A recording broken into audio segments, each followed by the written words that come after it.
Olá, pessoal!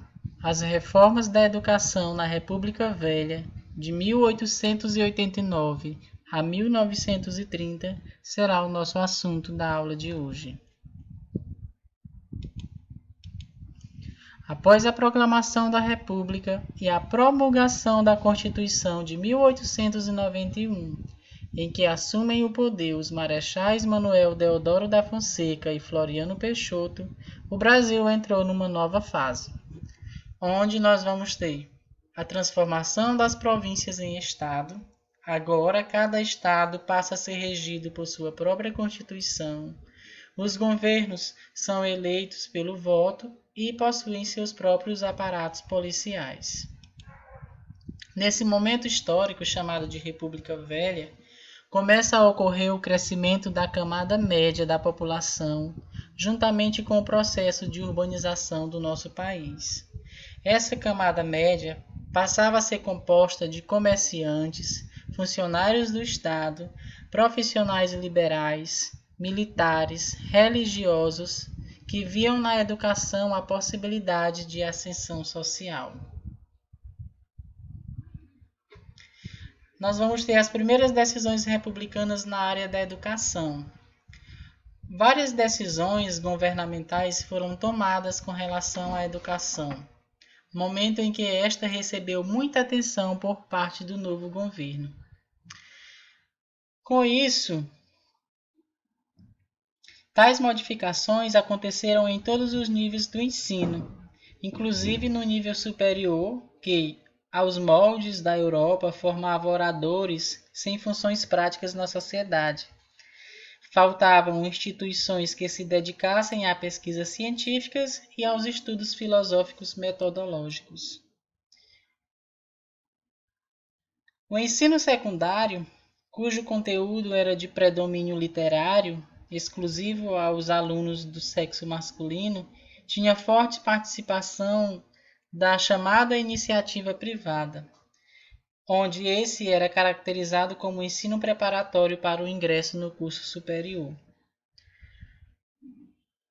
Com isso, surge o Manifesto Liberal. Esse manifesto foi o pontapé para uma série de reformas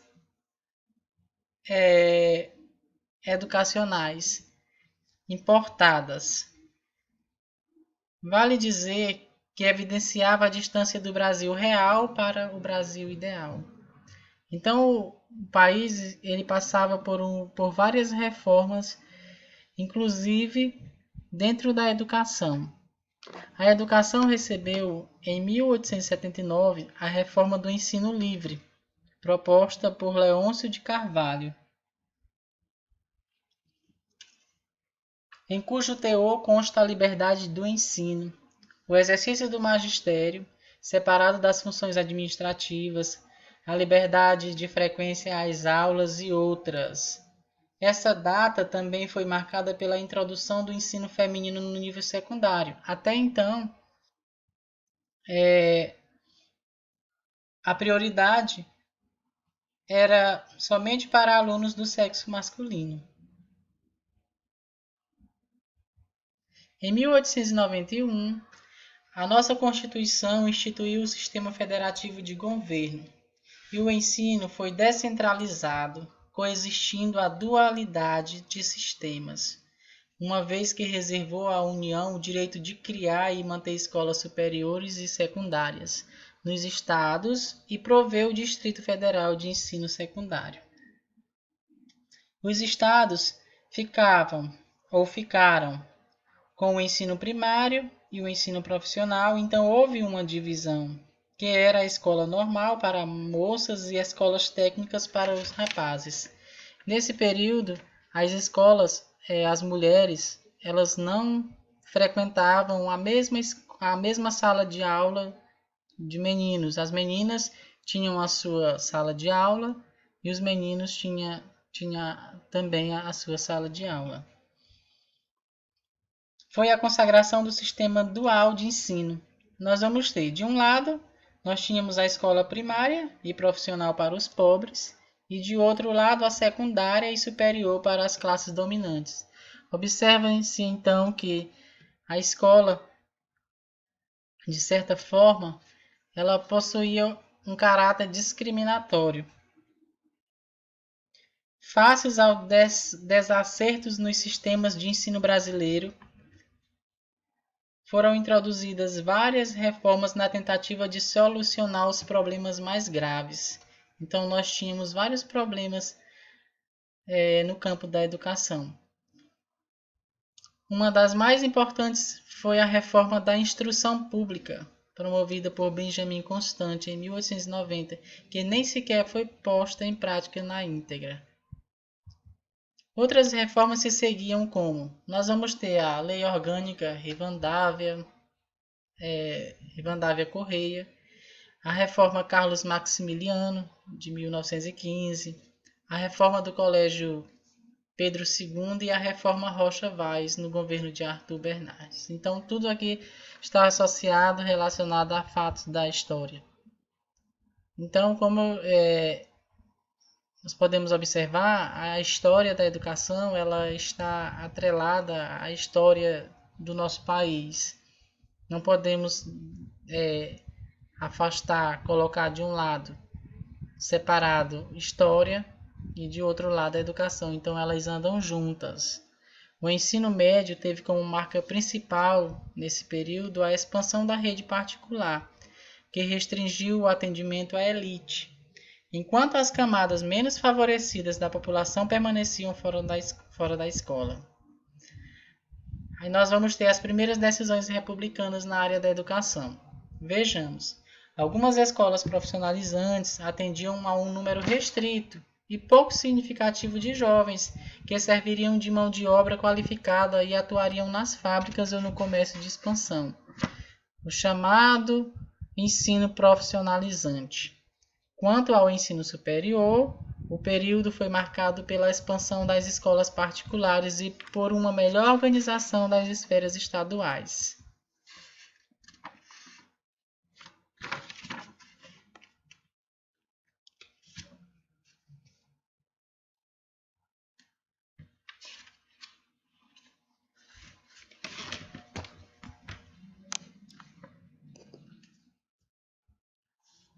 Algumas ações passam a refletir ou se refletiram na expansão quantitativa da rede de ensino primário. Nesse mesmo período foram criados vários grupos escolares. E apesar das campanhas em prol da alfabetização, os resultados ainda demonstravam percentuais insuficientes que até em 1907 a unidocência era prática comum em muitos municípios. O ensino médio teve como marca principal nesse período a expansão da rede particular, como eu já havia dito. Algumas escolas profissionalizantes também atendiam a um número restrito.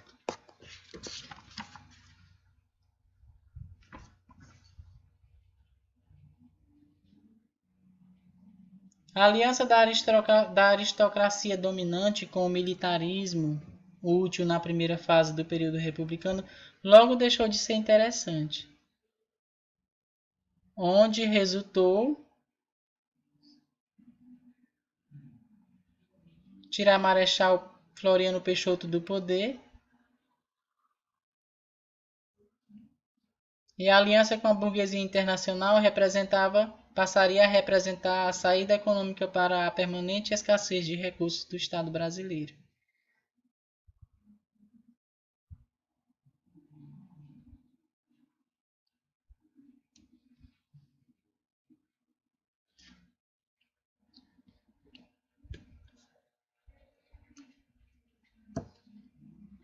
Nenhuma dessas reformas no campo da educação provocou ou promoveu mudanças radicais na educação brasileira. O que acontece? O que se viu foi um ensino literário e humanístico, voltado para o formalismo jurídico, desde a colônia até o império, impedindo a renovação cultural, intelectual, econômica e política de nossas elites.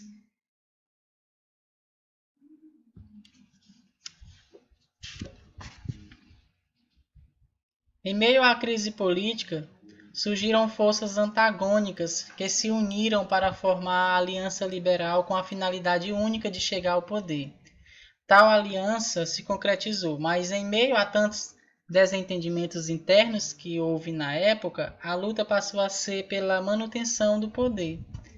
Aí nós vamos ter, durante a década de 20, ocorreram diversos acontecimentos importantes no processo de mudanças do país, dentre os quais nós vamos ter a Semana de Arte Moderna, a fundação do Partido Comunista, a Revolta Tenentista e a Coluna Prestes. E quanto à educação, foram realizadas diversas reformas nos estados.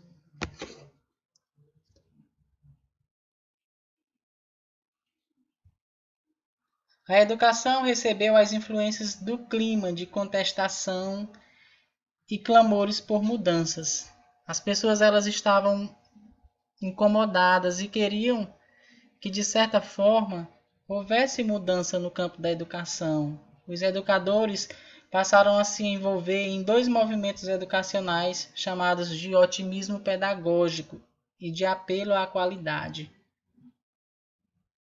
Baseava-se na adoção do modelo de educação escola novista ou escola nova, muito difundido nos Estados Unidos, e no entusiasmo pela educação, através do apelo à quantidade.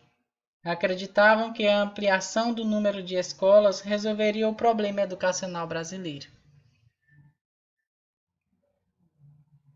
Muitas reformas de ensino passaram a ser introduzidas nos estados, apenas no nível da escola primária. E as limitações, então, estão no fato da regionalização e do transplante cultural com pedagogismo isolados do contexto social. Vários fatores ou vários acontecimentos estão atrelados à educação no Brasil. Não nos esqueçamos de que a educação ela é um processo contínuo e que os problemas que a gente pode observar, ou os problemas que nós podemos observar no decorrer do tempo relacionados com a educação, até hoje existem, como o número de escolas não é suficiente para atender a quantidade de alunos. Nós temos vários fatores relacionados, como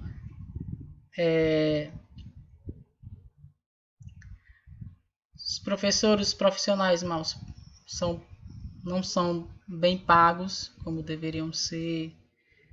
Então, não podemos distanciar história de educação.